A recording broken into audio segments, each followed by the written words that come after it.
Welcome to the NBA Coast to Coast podcast brought to you by Lines.com. Coming to you from the West Coast, Josh Lander, joined as always by Nate Weitzer on the East Coast.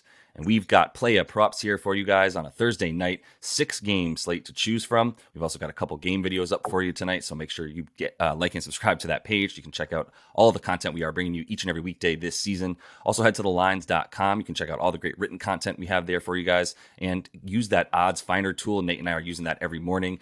Shows you really nice and easily what the odds are from each of these books, giving you guys bets this season, especially for these playa props. So Nate, let's go ahead and jump right into your first for tonight. Mr. Gordo Hayward.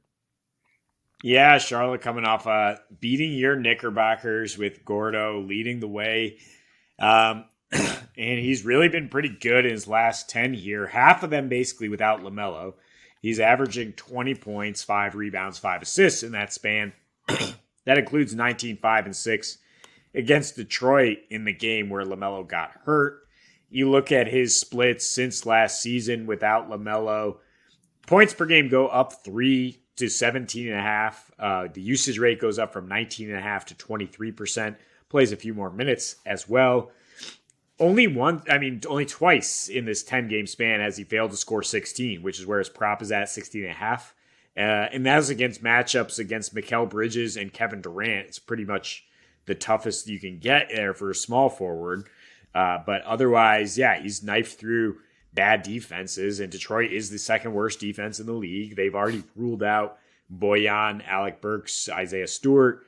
They give up the 6th most points to small forwards in general. Bojan's not really a defensive stopper anyway, so 16.5 points, like I said, slightly better odds if you tack on 5 rebounds or 5 assists. I think I like the rebounds a little bit more because Detroit is a young team that's playing with pace and not scoring a lot. So I do think he gets a few boards here as well, but I think he scores closer to 20 than 16. Yeah, I would also throw Hamidou Diallo is also out. He got hurt after he was supposed to be getting a bunch of minutes the other night. So I don't know who's left on the wing. We know Cade's been hurt. They are going to have Killian Hayes back. So that's one person. But yeah, I don't know who's going to be on the line for Detroit to stop them. Like, even Bogey, like if he was out there, I would feel better about it, to be honest, right? But Bogey's got an Achilles thing now, might be done for the season. Really sad to see about that. But either way. Which is to say, Jaden Ivey's props are appealing as well. I mean, the points and assists together, he's been balling out with nobody around there to take any of the touches away. Yeah, if he wasn't, I would have said Isaiah Livers. He has a 9.5 point prop right now. Yeah. He's also been getting enough minutes to be worthy of attention right now. But with Ivy back too, though, that does put a little bit of a dent in him. Enough Pistons talk. Let's move on to the Pacers, where I'm going back to the well, man, because I think Haliburton's stats are still just a little bit too low. We loved him the other night. We hit, 3 bets with him, all at plus odds, I believe, in that game where he went off in their loss to the 76ers. Great matchup, as the 76ers have been the second worst team at guarding point guards, only second behind the Houston Rockets, who are the worst at guarding that position, and maybe the worst defensive team in the league. I think we can give them that nod at this point. And Haliburton's points are at 22.5. His points and assists, 33.5 on DK. It's minus 105 on DraftKings there. You could probably get 30. You could get that a little bit lower, like 32.5, but for way worse odds. So I would just take the 33.5 points and assists combined. In Halababy's last 7, 26.5 points a game, which is beautiful. And then 11.5 assists per game in that time as well. Obviously aided by having 15, 16 the other night or whatever he had, 17, something insane in a game that he actually got out-dueled by James Harden, who happened to have more assists. He had 20 in that one. But he's in those last 7, he's played 4 of the top 10 defenses in the league, including the Bulls twice. Still playing, and a couple of those were on the road. This one's at home. He scores more points at home, has a slight uptick in assists as well. Indy, as in general, has 115 offensive rating at home versus 111 on the road. They're scoring 6 more points in their home building. So Houston and that bad defense, like I said, not one of those top 4, not one of those top 10 defenses I was mentioning. They, in their last 7, have been bottom 3 in allowing points per game at 122, 3-pointers made at more than 15.5, and assists as well, allowing the most points per game to point guards and the second most assists to point guards, which was really what drew my eye to this one in the first place. You combine Haliburton with a team that just does not have a point of attack defender anywhere, especially with Jalen Green getting as many minutes as he is right now. like, yeah, this is a pretty good matchup for Haliburton. And I don't know that the blowout factor even really is something to be worried about. I know that the Rockets suck, but like they kept it close last time they played to about 8 points. And then also Indy is just not quite as good in the situations where they're expected to win. Kind of like I was talking about in that Magic video. Like, it's not the spot for them to be like dominant. I think they're going to give up a bunch of points tonight as well. Yeah, I definitely like this game for some props. I'm a little concerned. You talk about how he's lit up some of the top defenses in terms of scoring, Haliburton. I think it's a situation where he gets buckets when his team doesn't have other places to go, but I think he'll be facilitating more in this matchup because Houston's so bad everywhere that I kind of would lean towards the assists more, definitely combining it. I wouldn't just go straight points, 22.5.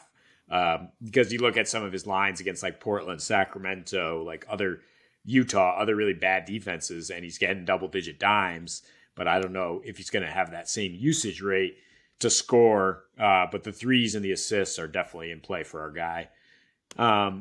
Nobody's guy here, but somebody who we want to target, Dillon Brooks, nice. Over 13.5 points, pretty much even money at MGM, which is notable if you get it at that book, because it's like minus 120 at DraftKings or other spots, because it's pretty obvious the usage is going to be up here with no Ja Morant, also no Steven Adams or Brandon Clark, so minutes are going to be there.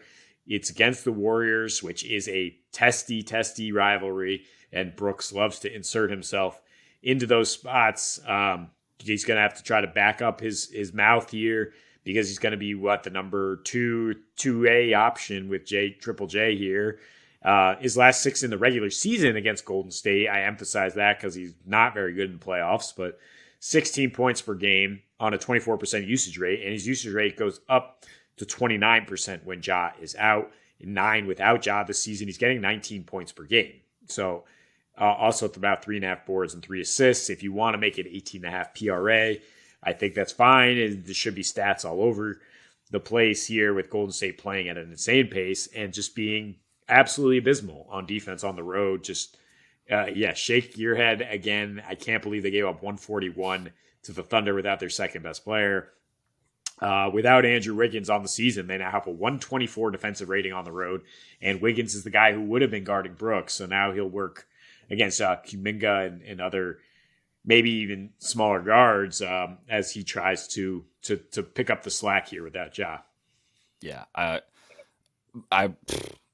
the Warriors on the road, like we believe you. We were texting last night, and I said, I believe you, Warriors. You are the Houston Rockets when you play on the road. Got it. Like we get it now. It's not an anomaly when you do it 35 times or 32 times, or how many games they've had on the road this season. So Dillon Brooks, I like that game. I haven't heard that before. 13.5 points. It's pretty low, and I like the minus 105 on MGM there. But like you said, if you want to add some of the hustle stats and some rebounds as well, I wouldn't have a problem with that. This is pretty low for him tonight. So I'm going to go with my guy Brolo, having just an absolute tear of a season, and really, a tear of a last, let's say 8 games, which I'll talk about. He's got a prop for his points and rebounds. That's 20.5 there. So he needs to get 21 combined points and rebounds. He's been averaging 21 points per game in his last 8. He has not failed he has gotten his props 14.5 points, 5.5 boards, or 20.5 points and rebounds. He's gotten that in every single game over those last 8. One game he failed to get the rebounds, but he still had the 18 points in there. So I don't get why it's so low. Nick Claxton is out tonight. So is Royce O'Neal. So is Cam Johnson. Those are 3 very big guys for them down low, where they're already not a very good team down low. Shockingly or unshockingly, they relied on Kevin Durant for 8 rebounds a game, and now they don't have him. And they are the second worst rebounding team in the league at this point. Just hemorrhaging boards, really. And versus Brooklyn in the past, Brook has done well. Even when Nick Claxton's been in there, he's gotten over these props with 14 points and 7 boards this season in just 28 minutes. And he's actually averaging 31 over his last 8, where, like I said, he's averaging those 21 points, 7 boards, also a couple blocks in there if you wanted to look at that prop. But like I said, Brooklyn, not only are they the second worst rebounding team in the league over their last 8, they're also allowing the most rebounds per game of any team to centers specifically. So I just think, the alt rebounds might be a better bet. 5.5 is the rebound prop for him right now, and that's like minus 140. It's like the best odds you're going to get on that. Go ahead and take it if you want to alt it and get one more, bump it up to 6.5 boards on DraftKings. Gets you up to plus 105 at least, which is some nice juice back for him to get the 7 rebounds, which is right on the cusp. I think the 20.5 points of rebounds either way is pretty much a lock. Yeah, I was surprised to see his game log, how productive he's been lately. I mean, because you often look at Lopez and you're like, how are you only getting 3 rebounds a game? But yeah, he's starting to board up. I think that those boards are definitely in play. It's minus 200 for him to get 2 blocks. So they expect Brooklyn to be getting sent back at the rim here. I think he will own the paint. It's just a question if this is going to be a blowout. Minus 13 is where it was a minute ago. But I do think Giannis, Drew might not score as much as usual. Might see more of a balanced attack from the Bucks as they beat down this shorthanded team. Yeah, this shorthanded team, no Dinwiddie also out there tonight. So, yeah, you're going to be seeing a lot of those backups. But like I said, we don't use the T word on this show, so no one's accusing anyone of tanking. And that is all the time we have for you guys in this one. So make sure to like and subscribe to that page. Continue to follow along. Check us out on the other game videos we have for you tonight as well. And until we see you next, happy betting.